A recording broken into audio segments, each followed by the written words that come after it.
Assalamualaikum warahmatullahi wabarakatuh. Kita mulai pembelajaran biologi di hari pertama. Nah, di hari pertama ini kita introducing materi dulu.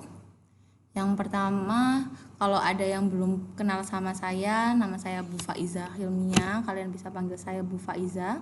Bagi yang belum pernah saya ajar di kelas lintas 10 kemarin, pasti banyak karena ini kelas kebanyakan dari 10 IPA S1 ya, 10 IPA S1. Nah, apa aja sih yang harus kalian siapkan di proses pembelajaran biologi ini? Pertama, pembelajaran biologi membutuhkan 2 buku. Yang satu adalah buku tugas dan yang kedua adalah buku catatan. Buku tugas kalian isi dengan tugas-tugas yang akan saya berikan. Biasanya saya berikan setelah satu materi atau sebelum materi tersebut saya berikan. Tergantung nanti bagaimana metode yang saya terapkan di proses pembelajaran itu. Kemudian buku catatan adalah buku yang berisi catatan-catatan materi pembelajaran saya. Saya harap kalian mencatat dengan aktif karena catatan juga dapat mendapatkan nilai dari saya. Nah, materi pertama adalah sel. Jadi, karena kalian sudah masuk di kelas 11, materinya sangat berbeda ketika kelas 10. Kalau kelas 10 kalian akan diajari tentang materi-materi sekitar lingkungan hidup kalian, misalnya tumbuhan dari awal, dari dia lumut sampai ke tumbuhan yang dikotil, monokotil dan lain sebagainya, ekologi, proses pencemaran lingkungan. Kalau misalnya di kelas 11 kalian akan diajari organisasi kehidupan yang dimulai dari sel. Nah, materi pertama kita adalah sel. Organisasi kehidupan itu apa aja sih? Ini sudah kalian pelajari di kelas 3 SMP atau enggak kelas 2 SMP sudah belajar organisasi kehidupan. Yang pertama adalah sel. Sel adalah tingkatan kehidupan terkecil. Kemudian ada kumpulan sel. Kumpulan sel adalah jaringan. Nah, untuk itu kalian berliterasi mencari tahu apa aja sih susunan dari organisasi kehidupan. Kalian coba cari tahu, berliterasi. Boleh dari web, boleh dari buku-buku kalian. Silakan dicatat, dibuka catatannya, buku catatannya dibuka, kemudian buka buku LKS kalian, buka di halaman 1 materi pertama yaitu sel. Oke. Yang harus kalian catat sekarang adalah organisasi kehidupan. Kalian cari tahu, berliterasi, mencoba mandiri. Jangan menunggu atau mencontek catatan orang lain karena setiap orang itu memiliki proses dan cara untuk memahami sesuatu itu berbeda-beda. Silakan mencari tahu sendiri, berliterasi. Hiduplah lebih mandiri ya. Oke, setelah itu kita masuk ke organel sel. Setelah kalian catat, kita akan masuk ke organel sel. Nah, organel sel adalah bagian sel yang terdapat di dalam sitoplasma dan bersifat hidup. Kenapa dia hidup? Karena dia menyusun kehidupan. Makanya namanya adalah organisasi kehidupan dan menjalankan fungsi-fungsi kehidupan. Nah, segala sesuatu itu dimulai dari yang terkecil, organel sel. Sel yang disusun oleh organel sel. Oke, sampai saat ini sudah sedikit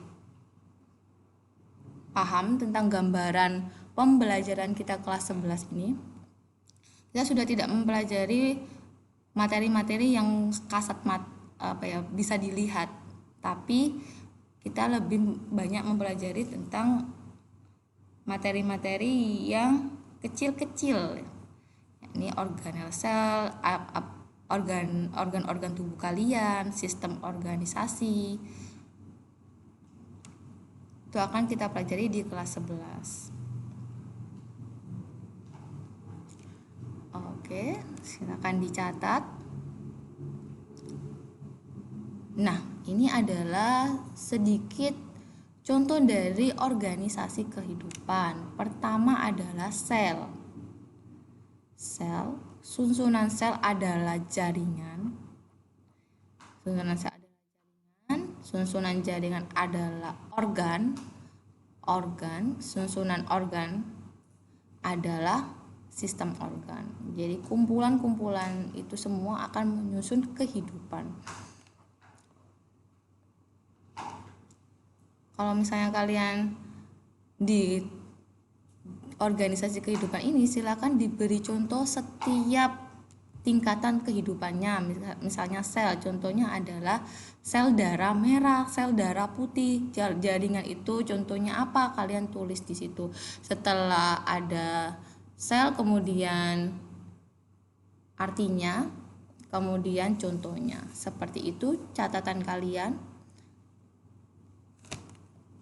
Harap ditulis dengan rajin dan sistematis. Jika tidak, kalian nggak paham nantinya. Tulis sampai tingkatan organisasi kehidupan yang paling tinggi. Nanti akan saya cek setelah ini karena itu adalah catatan pertama kalian.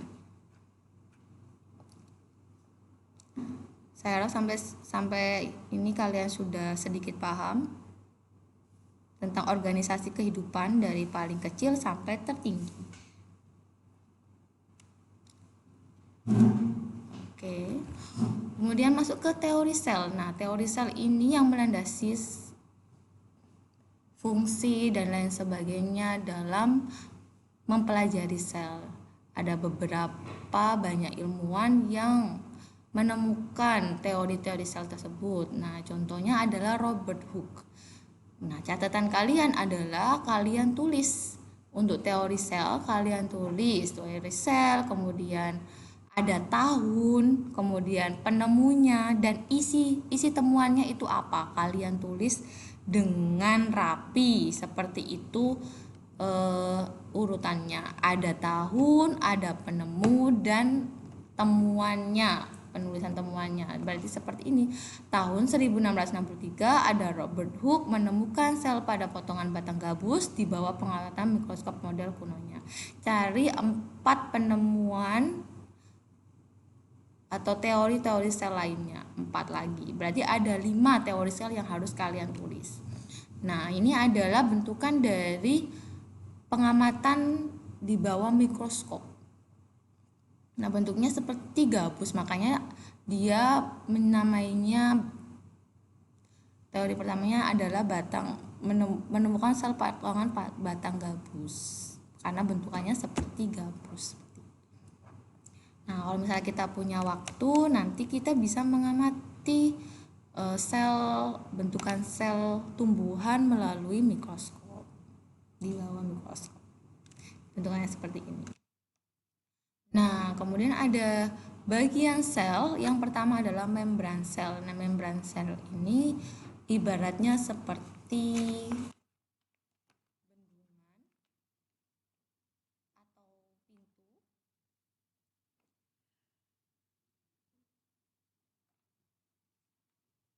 Nah, kenapa? Karena membran sel adalah bagian terluar yang membatasi bagian dalam sel dengan lingkungan luar.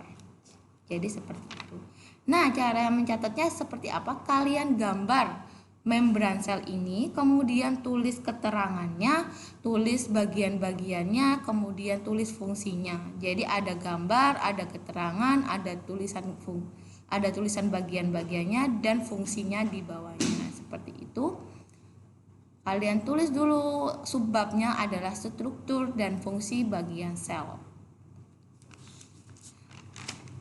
Oke, itu kalian bisa cek dari LKS, bisa juga dari web, semuanya terserah. Intinya kalian harus berliterasi. Semakin banyak literasi, semakin banyak tahu. Cukup sampai sini membran plasma atau membran sel.